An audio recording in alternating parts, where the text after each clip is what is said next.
Hey everyone, Nick with Brilliant Builds. Today we're going to be setting up the DWS713.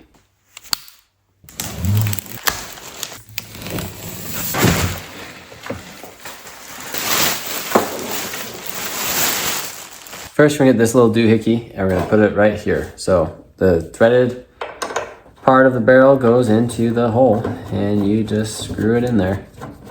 Super simple. If you go super tight, it will actually lock the saw up so you can't rotate it. So go ahead and leave it slightly loose, not all the way in, but slightly loose. To get the saw to open up, you've got this little knob right here. It's big and yellow, right? All you do is you pull on that, push down slightly on your saw, and it rolls up for you like that. Now to get your saw to move from the 50-degree angle that they've already got it set at, all you're gonna do, there's this little black lever right here. You're gonna squeeze that and slide over to 0.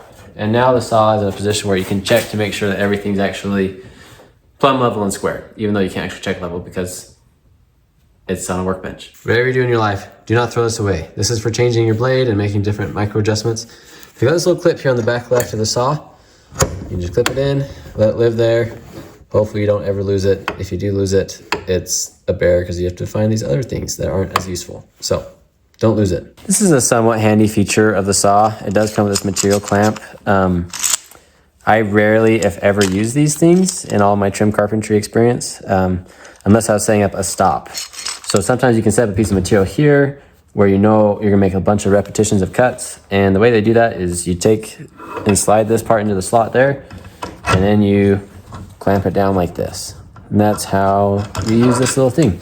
There's a really good chance that you'll lose this and it'll wander around your garage forever. Maybe don't do that unless you don't care, then just let it wander and be a free spirit. The saw also comes with this handy dandy little dust bag. You can just put it right there. It's very difficult to put on, very difficult to take off. Little twist, yeah, just careful. If you got the carpal tunnel, it'll get you. I say that because I have carpal tunnel, so it's okay. Next, what we're gonna do is we're gonna make sure that when this blade comes down, it is actually square to the fence. To check and make sure that your blade is square with the fence, what I gotta do is I got a really accurate speed square that's gonna go right here.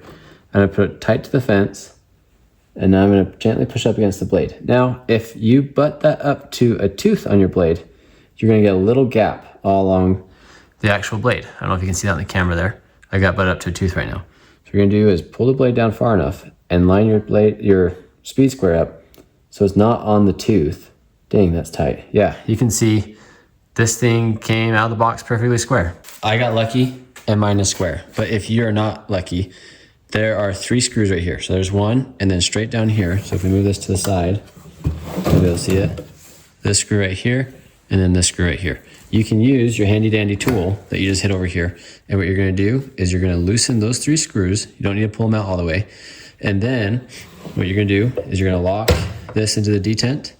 With those loosened up, this whole thing can shift.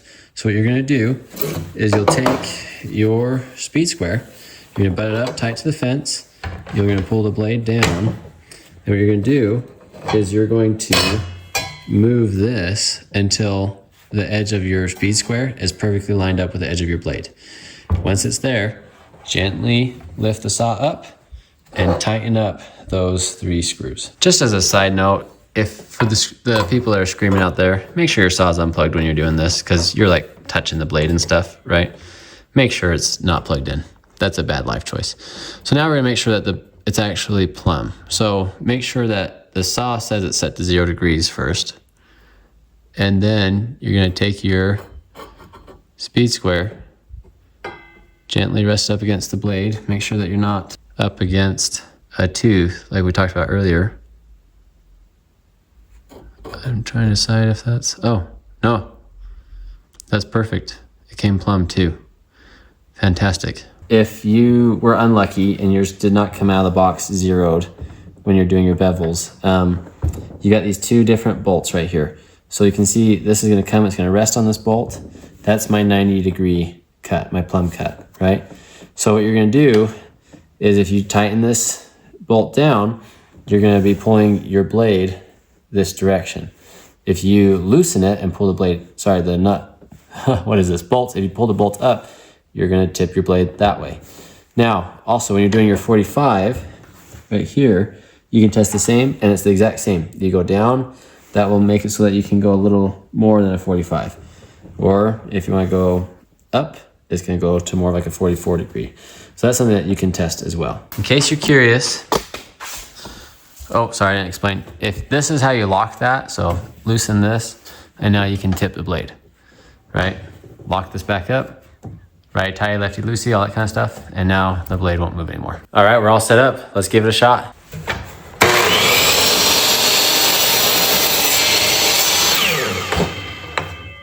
Okay, let's see how square that cut is. Taking that same piece. I like to take my glove off for this. Go along here. Yeah, that's a square cut, ladies and gentlemen. A great upgrade that you can do on these saws is to get rid of the blade that it came with. This is just a 32 tooth kind of all-purpose blade. I use them for like rough framing lumber or cutting stuff I don't care if it ruins the blade. That's what I keep these blades around for. The saw is unplugged. Don't worry, I'm touching this. It's unplugged, okay? But what you can do is get yourself like a Diablo. This is an 80 tooth, yeah, 80 tooth ultra fine finish blade. Love these things. If you're doing any sort of fine woodworking or trim work, this is gonna be a lot better than this. Thanks so much for watching, guys. I'll catch you on the next one.